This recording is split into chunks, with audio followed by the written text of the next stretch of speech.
The difference when I'm at the championship stage is cutthroat. Not only are you competing for your name, but for your country. And with me, I want to put my country on the best way that I can.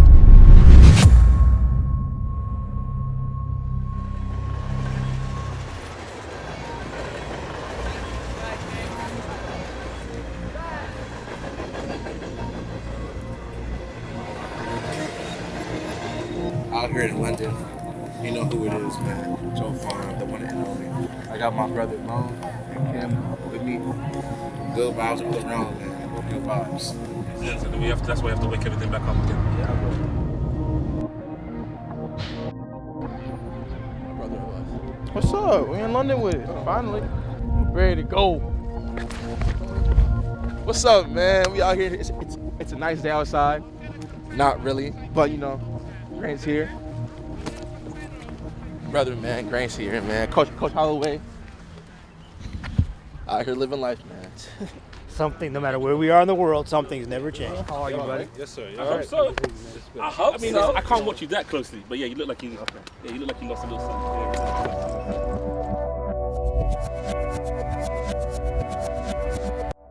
He's about to be one line, Kenyan style.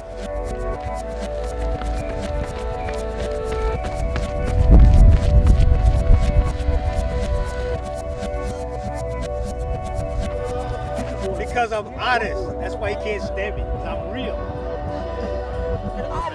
I mean, there's been some ups and downs. You know, Joe's a guy. He's really passionate and hungry, so he kind of wants everything right now. But I think about halfway through, he figured out, you know, this is a marathon, not a sprint. So he's figured out that we got to back off a little bit, figure things out, and he's doing that. Some of y'all don't know who I am, and that's okay. I go by the name of Joe Fahnbulleh, a.k.a. Bullet, a.k.a. Hemi Neutron, you know, a.k.a. Lightning Him Queen. There's a lot, but just call me Joe Fahnbulleh. About to find out. I'm Miles Morales. One thing everybody does not know, me and Coach Holloway have this bond that started from clashing heads a lot because I didn't understand. Because I didn't understand. He wasn't trying to understand. I was trying to understand. There you go. I thought that I was fast, and then I was like, I don't know how to run at all. And then junior year, after SECs, it flipped, was switched, and I was like, you know what? All right, man, I got you. I trust you. And then ever since then, it's been smooth sailing. But it was good before that, though. So he's like, yeah, it's better now. Yeah, it's because like, he's coachable now. He wasn't very coachable before. Yeah, it was like coach, then it was like mentor, and now it's like father. So it's like it just keeps on growing. So this is the reason why I am the way that I am. This is the reason why I am. So me being slow on the curve, what that mean? He's not coachable. Means you're not coachable. My boy, my girl, what's up? What's up? Mo is my brother. He's a brother that's my aunt's son. So cousin, but the dude, we spend every blessed moment with each other. He's 30, I'm 21, a 9-year gap. He's the reason why I have the work ethic that I do now. He would make me go in the gym for like 4 or 5 hours twice a day. I was crying a lot in the gym because he just pushed me so hard. And so when Coach Holloway pushes me hard, it's like I know what this feels like, and I can like push through it myself because I've been there. He raised me. He molded me. My music taste, my fashion sense, the way of life, the way that I think. You know, I give a lot of credit to Mo, and I turned out great. So you can imagine what Mo is like right now. He's 30, you know. There's not much really to say, but Mo is a keystone in my life. and I would honestly do whatever to see him happy as well. The same with my mom.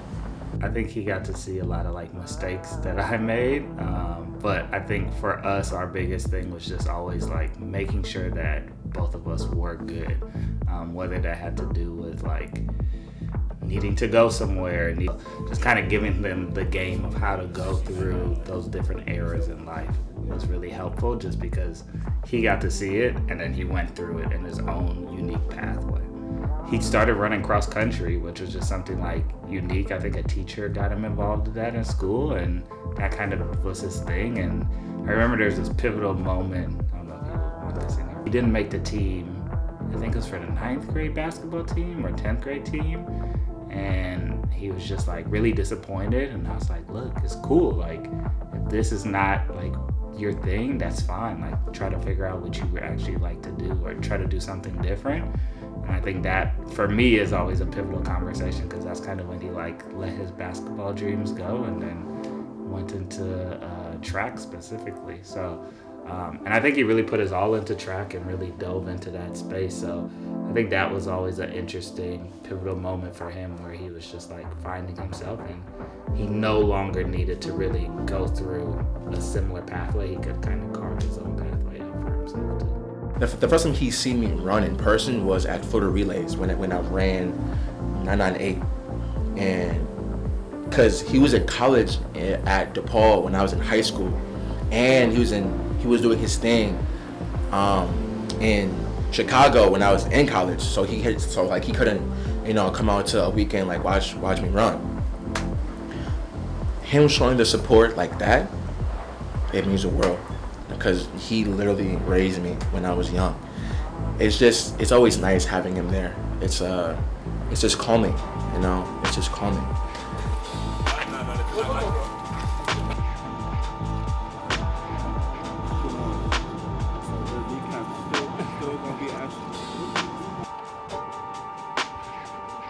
My goal at the end of the year is to get a ASICS chain, like a big ass A, and then, you know what I'm saying, a little chain. That'd be cool. That'd be dope. So then next year, yes,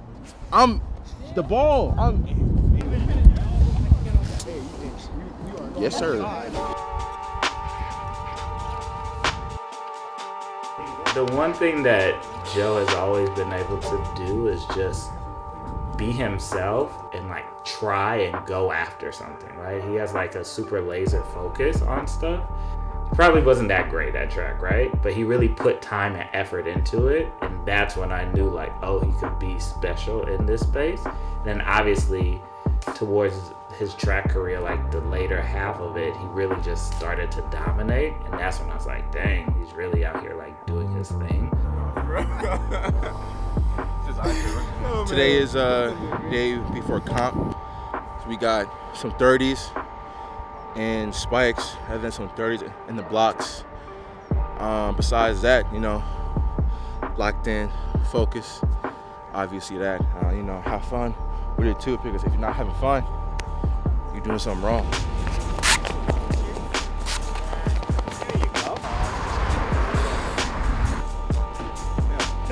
You see me do that was him, right? Yeah. What was that? Yeah. Thank you. He's always trying to blame me for stuff. The biggest thing, I just want him to go out and compete and execute at a high level. He hasn't been executing very well in his races lately, so I want to see a high level of execution. I'm not worried about the times. We want to be at our best in about 30 days at the World Championships, but we need to see a step in the right direction as far as this technical model this weekend. We are in London, my home, and we are here for the London Diamond League to watch some of the best athletes in the world compete. This is my first time going to compete against Joe. I'm looking forward to it. He's a great competitor, and it's going to be a good field, and I'm looking forward to a good race. In terms of how many people are coming, this meet is going to be absolutely sold out.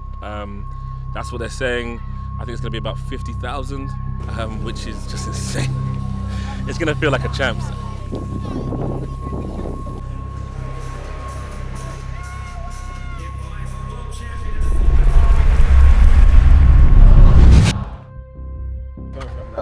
Well, we lost one. 4 a.m. Like my whole stomach turned upside down. And it wasn't to the point where it was like I could like it's normal. It was like you have something going on with you that's not okay. If it was the pasta that I had or something else, but you know, can't really do much about it now. I was ready. I was ready to run, and I don't know what it was, and I threw up like 5 times and had like severe food poisoning. And then my physio, she was like, "Yeah, you don't have food poisoning. You have something like a step above." And I was like, "Dog, there's no way." It came out all the way over here to watch me run, and I couldn't run. So I felt bad, and I was telling her I can still run. I was drained. My hamstrings felt like tight because I was like dehydrated. Dog, I just felt drained. It was just bad. You know what I'm saying? It hurts, but at the same time, it's not like I ran and then I ran bad. I didn't run that at all. So it's different. You take anything for granted when it comes to track and field, I would say.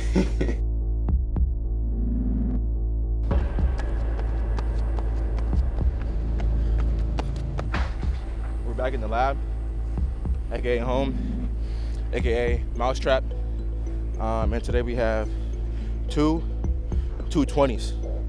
So start from over there, and we run a full 200, and then we add 20 meters more. That's about it. Real calm, easy day. I feel like I'm on a redemption tour, because everything was aligned for me to run fast there. And then I got food poisoning.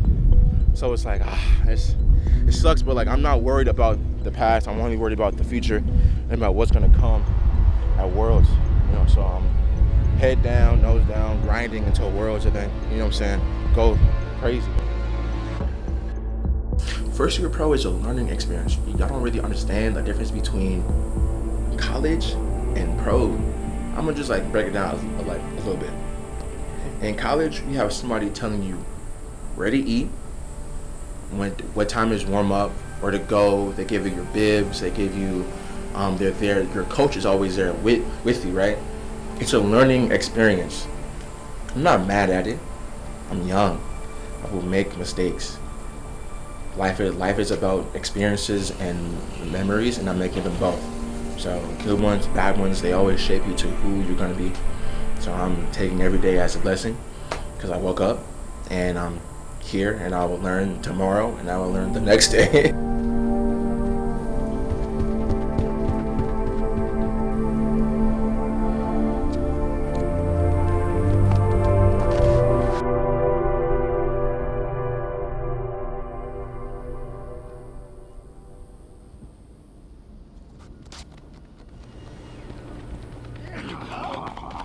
Like that, don't you? Oh, me and my silly children. I compete for Liberia, but I was born up in Minnesota, actually. And my mom and dad, they moved from Liberia to the States about when they were like, 12 to 13, because there's a coup that happened. Yeah, my journey is different from others, I would say, but it's a journey nonetheless, and I don't take it for granted, and I don't wish it was any other way, to be honest, because it is a different journey, and I do want to be different in life. Representing Liberia is such a prideful thing, because I'm one of few. There's 4 of us, and with that being said, Matadi is the other prominent one before me, and I saw Matadi, and I was like, I want to do what he's doing. And so Matadi really is a trailblazer, and I followed in his footsteps, and I'm only making the trail wider.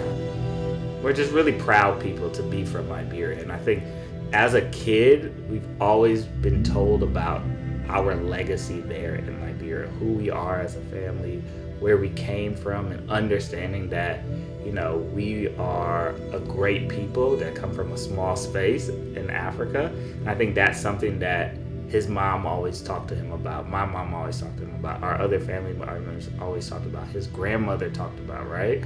So seeing that proudness, I think he knew that, oh, this would be something, not only a unique pathway for him, but also something that could make his family really proud, because at the end of the day, he runs for his family, right? And his family is encapsulated in Liberia. The biggest factor for me on deciding to run for the US or Liberia was my mom. Knowing that she hasn't gone back home since she left, I wanted to represent the country the best way that I can. And that's doing it through track and field, because my mom has sacrificed so much for my sake that I want to sacrifice right now, and then later on in life that I can give her the life that she always wanted, or has paused because she was raising me, So it was my mom. My mom has been there since literally before I was born, and knowing her story, knowing what she has been through and where she has came from, it just makes all the hard work and the pain and the sacrifices that I'm making worth it when I do well at the meet. Leaving Liberia was because of a coup d'etat, right? So basically a war, and where a lot of our family was being killed. So we were fleeing Liberia. Now for 360 to come back to that and say, oh, we're this person who wasn't able to see Liberia in its glory time is there to help bring it back to its glory, and we have a lot of knownness and just something that's unique that brings out the positivity of Liberia. I think is really good, because a lot of times Liberia is not really put in the best light, right? We have a lot of war and famine and things of that nature, and now it's getting back up there and it's rebuilding itself. So I think adding to that message, adding to that story, and giving not only other Liberians here in the U.S., but also Liberians who are there in Liberia some glory and some hope to see oh, I can aspire to that as well. You can't really describe what a single mother does to a T, because she does everything. Whether that's stuff that I don't see, So I don't know, dog. I was always loved, and I was always made sure that I had opportunities as other people that were around me, and for that, it just means the world, because I'm looking at it now when I have more knowledge, and it's Mom, you have really done everything for me, and I really appreciate it.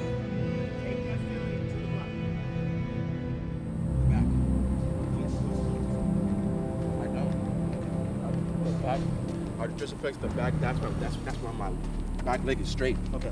So then let's try not to especially one. Yeah. In Florida, you are in a crock pot. You put everything in. Press start. The sweat, the amount of moisture is in that pot. It's just like Florida. But it's good though. For sprints, money. Actually at Worlds, more than half the field was from Florida, was from Trinity Group in Florida.